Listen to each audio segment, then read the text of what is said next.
বাড়ির কুকুরের সঙ্গে বিছানায় পাঠিয়ে সেই সঙ্গম দৃশ্য ভিডিও করেছেন স্বামী, আর এই জন্য ওই দম্পতিকে কাঠগড়ায় দাঁড়াতে হচ্ছে। আপাতত ওই দম্পতির পুলিশের হেফাজতের নির্দেশ দেওয়া হয়েছে। পরে আগামী 11 জানুয়ারি থেকে এই মামলার শুনানি শুরু হবে। জানা গেছে, র্যাচেল হ্যারিস ও তার স্বামী কোরে হ্যারিস সদ্য বিবাহিত। বাড়ির পোষা কুকুরের সঙ্গে র্যাচেল সংযমে লিপ্ত হন, আর সেই দৃশ্য ভিডিও করে স্বামী কোরে। এই দৃশ্য তিনি উপভোগ করেন। দুর্ভাগ্যবশত কোরের ক্যামেরা কোনো ক্রমে তার বোনের হাতে চলে আসে। তিনি ভিডিওগুলো দেখে তাজ্জব বনে যান, অভিযোগ জানান পুলিশের কাছে।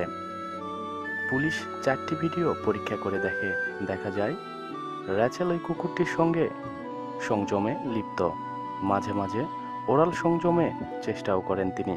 আর এ ঘটনা ভিডিও করেছেন তার স্বামী। তার গলার আওয়াজ শুনে তাকে চিহ্নিত করে কোরের বোন।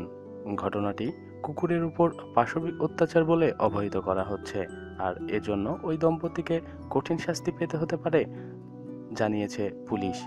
প্রতিদিন নিত্য নতুন খবরাখবরের জন্য আমাদের চ্যানেলটি সাবস্ক্রাইব করুন।